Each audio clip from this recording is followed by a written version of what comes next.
Good morning. How the devil are you doing this fine day? Me? Well, the weekend seems to have flown past in the blink of an eye. I find myself back at my desk a little too quickly. However, we do have an absolute corker of a show for you today, and I'm excited to share it with you. In addition, if today's show doesn't quite satisfy your cravings, then fear not. I have a new Demolition Insider article for you as well. You can check that out in the links that I'm about to post in the chat right about now. Let's see if I can do that. Should be there now. So without further ado, let me roll the intro, get the show on the road. I'm also going to post the question of the day, but you might want to wait for the first news item before you actually attempt to answer.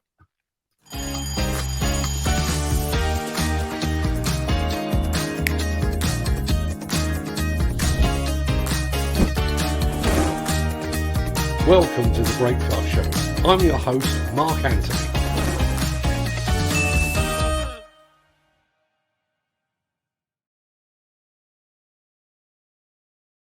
It's Monday, the 25th of July, and as that remarkably persistent guy just said, welcome to the Breakfast Show. I am your host, Mark Anthony. In today's show, no bull. Case has set a new date for the launch of the Minotaur. We're off to Silvertown in London in the company of Metro Deconstruction. We solve the mystery of an electrifying new machine from Wacker Neuson. Simex comes clean at the beach, and we take a walk around the new Caterpillar R1700 XE battery-powered underground mining shovel. Plus, biscuits. We'll get to all of that in just a second. But first, let's see who among the rich and the shameless will be celebrating a birthday on this day of days. Happy birthday! And it's many happy returns to singer and songwriter Labby Sifry, Friend star Matt LeBlanc, and to the first test tube baby, Louise Brown. Many happy returns to them, one and all.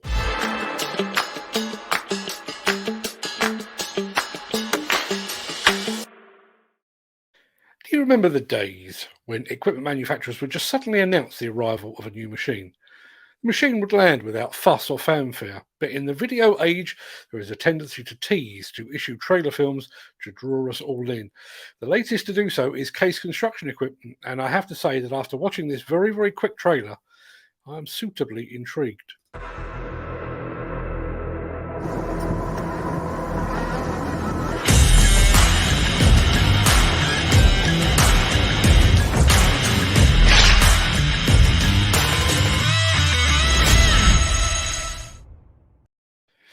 Yes, that is one mystery we probably won't solve before the official launch of whatever the Minotaur actually is on the 2nd of August. But we are going to solve another plant mystery a little bit later in the show. But if you'd like to be among the first to find out precisely what the Minotaur is, you can find a link in the chat to sign up for the launch event. Although I will warn you now, if you're in the UK, it's going to be at some ungodly hour in the morning. But it looks like it's worth checking out. I do wonder how much of a game changer it can be, and this idea of a new category of equipment, as I say, it's got me intrigued. Axoft and Svantec are your high-end partners for noise, vibration, dust and air quality systems, sensors and software. To find out more, visit axoft.co.uk or call 01234 639 550. I will happily admit that I have a bit of a soft spot for Metro Deconstruction. Not only are they probably the closest demolition company to me here at Demolition News Towers, but they just quietly go about their business, picking up bigger and bigger clients and bigger projects. And one of those projects is taking place literally as we speak down in Silvertown in the East End of London. And my son Fred got to visit the site with his trusty camera in hand.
Yeah, it really is a terrific project. And just for context, I think it's worth pointing out the additional challenges that Metro is facing down at our Silvertown. The site is in the middle of the ultra low emission zone, or the ULEZ, so all the machines and the vehicles have to be super clean running. London City Airport is less than half a mile away, so clouds of dust are simply not an option. And as if that weren't enough, the site is under constant scrutiny because, as you saw, it is directly below the Emirates airline cable car that crosses the River Thames.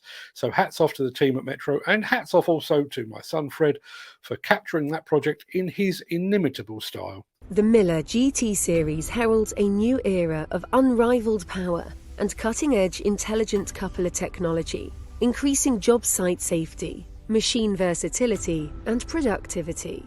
It's the added versatility that you need at the value you can afford. To find out more, visit millergroundbreaking.com. Just over a week ago, we brought you a sneak preview of a new product that was about to be launched by our friends at Wacker Neuson. We knew that the product was a plate compactor, but we had no actual details. Before I tell you what those details are, let me quickly remind you of that teaser video.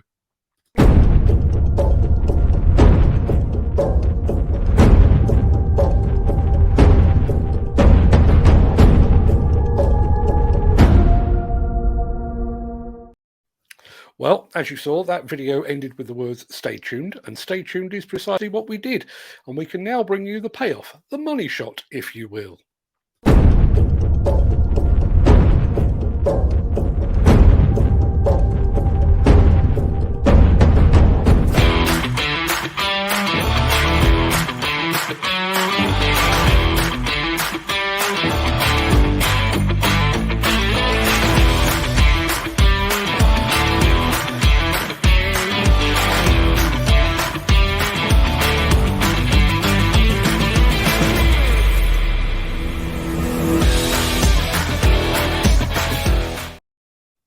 I think a few of us had actually guessed that it might be electric power, but I certainly hadn't envisaged that kind of battery system. And it kind of reminds me of the one battery fits all approach of some of the small tool manufacturers, like, for example, Ryobi. Is that the future? A whole range of construction equipment all utilizing the same battery system backed by a charging system that ensures you're never out of power? Or, as we've seen so many times in the past, we see manufacturers going off in different directions, each with their own unique battery and charging options. It's an interesting take on future fuels, which is kind of what we've come to expect from the fine folks over at Wacker Neuson.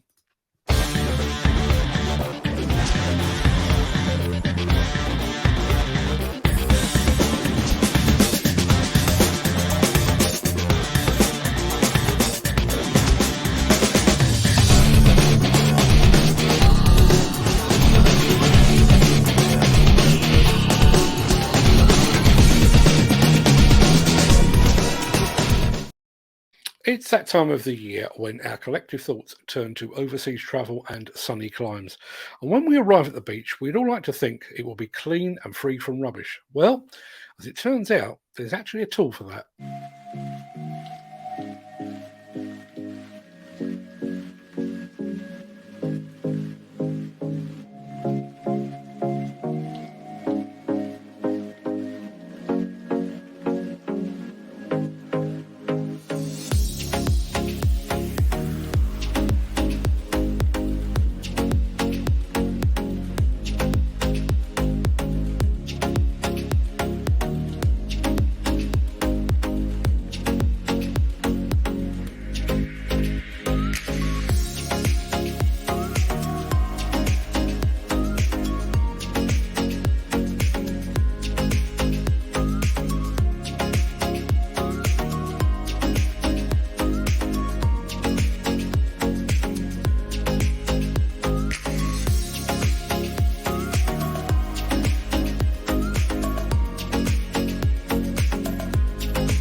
So, if you find yourself on a pristine beach this summer, you may have the folks at Simex to thank.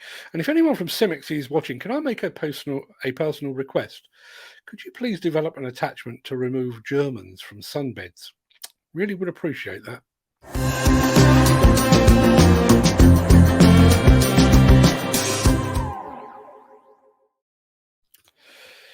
If you were here on Friday, you will know that the conversation took a very sharp left turn.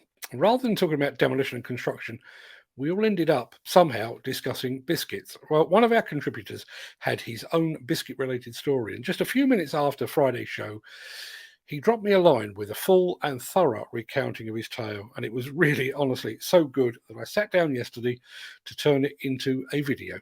The story I'm about to recount comes from our viewer and regular contributor, Mick Norton. So for the next few minutes, try to imagine that I'm Mick. Okay, here's the story. When I retired from active site visits to train and assess plant operators in 2015, I was 71 years of age and had by that time been continuously associated with plant for 53 years, both in the military and as a civilian. Every day was guaranteed to be a different challenge in different environments with a fascinating mix of characters. Over time, I trained or tested many plant disciplines, including an ordained priest who wanted cherry-picker competence so he could keep pace with the lead that was being continuously removed from his Bradford church roof. The Premiership footballer who had to revert to blacktopping after being sacked for an attitude problem. An international author from Nottingham who wanted some dozer training for added authenticity to a chapter in a new book.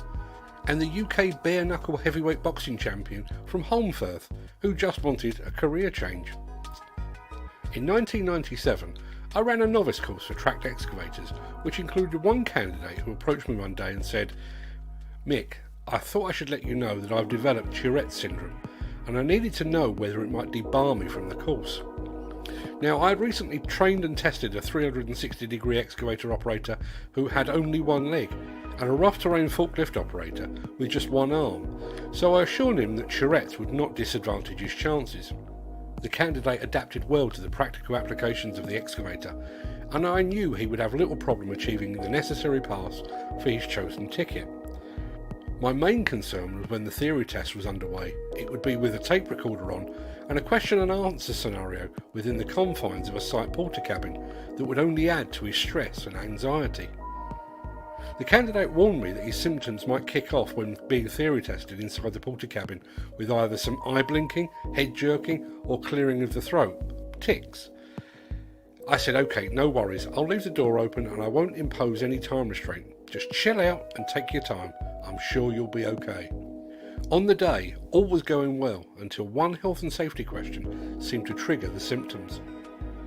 At this juncture, bear in mind the candidate was ex-rugby playing Castleford coal miner, 6 foot 6 inches and weighed in at 18 stone. And as soon as the head jerked and the shoulder rotated, I must admit I moved back in my chair, not knowing what to expect, ready for a tirade of filthy abuse or worse. He then screamed at the top of his voice, "Biscuits! Biscuits! Biscuits!" After a minute or so and a drink of water, he apologised and responded with the correct answer to the previous question, word perfect. An approved code of practice, ACOP, is not a legal requirement. Although he never achieved the top marks for his theory, it was a satisfactory pass result that saw him achieve an overall second place on the 10-day course and taught me that a Tourette's outburst is not always what you expect. In fact, only 1 in 10 of those with Tourette's syndrome actually swear. Strangely and reassuringly, his tics completely disappeared when sat in an excavator, concentrating on lever pedal functions and their application. There's no cure for Tourette's syndrome. Treatment is aimed at controlling tics that interfere with everyday activities and functioning. When tics aren't severe, treatment may not even be necessary. I'm still in touch with this now seasoned operator who still earns a good living with an excavator in the M62 corridor, and we still chuckle at the time that this seasoned old planter was on the edge of his seat some 23 years ago when suddenly somebody yelled, "Biscuits! Biscuits! Biscuits!" His treatment is ongoing and working well. Thank you very much indeed, Mick Norton, for sharing that story with us, and to the operator in question for allowing us to feature the story. Before anyone from the Tourette Society or Tourette Syndrome Society or the professionally outraged call for my cancellation, A, get a sense of humour, and B, recognise that the crux of this story is how a Tourette sufferer actually overcame the condition to become a successful plant operator. Thanks indeed, Mick, for sharing that with us.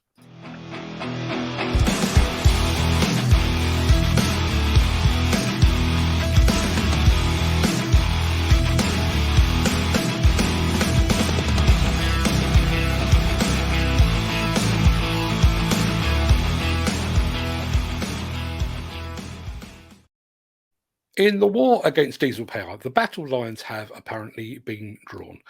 Electric will replace diesel at the smaller end of the sector, and hydrogen will replace diesel at the heavier end, right? Well, yes and no. Hello, I'm Gordon Wilkin from Caterpillar Hard Rock Vehicles. Today we're in Burnie, Tasmania, and it is my pleasure to introduce to you our new full battery machine, the R1700 XE, behind us.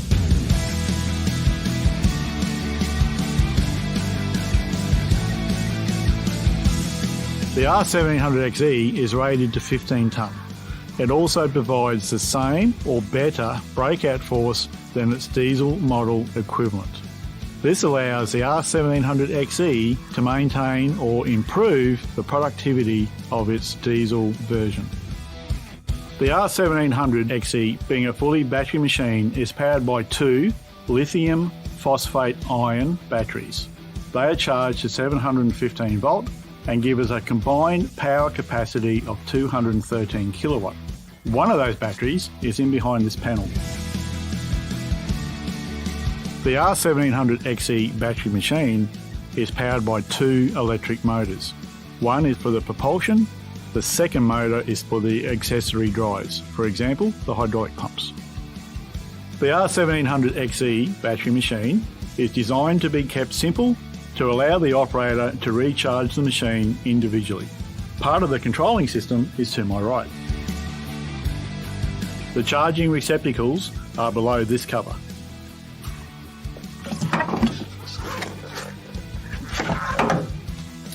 Behind this protective cover are two charging ports. If you have one single charger, you can charge through either port to recharge both batteries. If you have two chargers, you can plug into both receptacles. The charging ports have a protective cover. These are simply unscrewed. The R1700 XE has many safety features. These include emergency stops, fire suppression activation points, reversing cameras. There's a fire suppression activation point on each side of the machine. This machine is equipped with the Ansell fire suppression systems. The bottles are stored in this location. And on this machine, we have the optional command system fitted, and this is a rear command camera. The tow brake release system is also a bolt-on optional extra. The R1700 XE also has a 24 volt battery system to control lights and other small electrical components required to run the machine. Therefore, it has a jump start receptacle located here. As part of the safety systems on the machine, the hazardous voltage being 715 volt, we have an alert indicator, which is this yellow light on the back of the machine. While that light is illuminated, the 715 volt is available for the propulsion system. The R1700 XE gives us a combined battery capacity of 213 kilowatt. This allows the machine to run aggressively for 2.5 hours or more. The R1700 XE has a battery pack that is purposely built to suit underground operating conditions.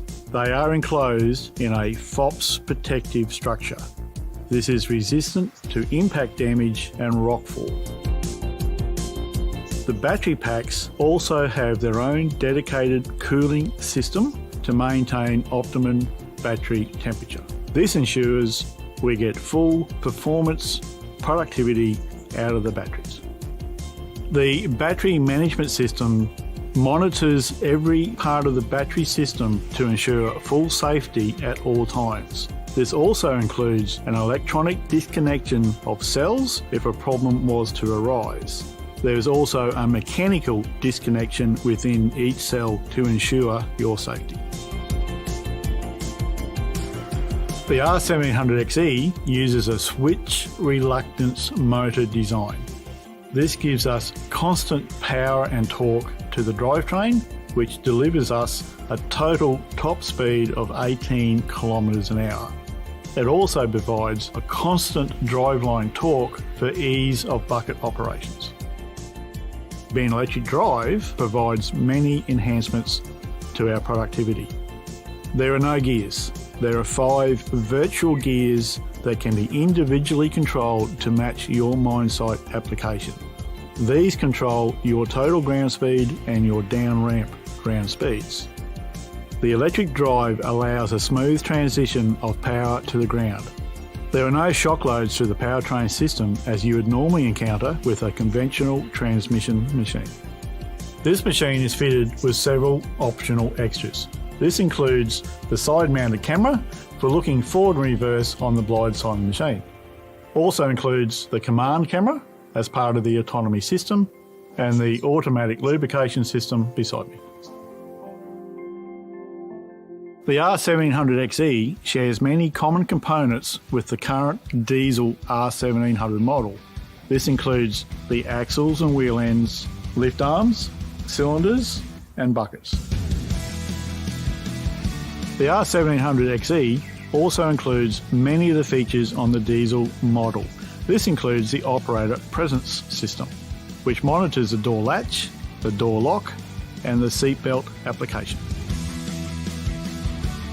The R1700 XE, being a full battery machine, has much reduced levels of noise to both the bystander and the operator in the cab. It obviously also has no exhaust emissions and does not release any heat from the now redundant engine. We have all of this available to us while still maintaining a high level of productivity. Thank you for your attention today as I've introduced to you our R1700 XE battery machine. Please contact your local Caterpillar dealer for more information.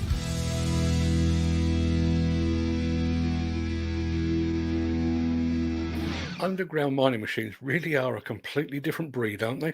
Sorry to interrupt the guy with the funny glasses, but if you're enjoying this video, please hit the like button as it helps our channel.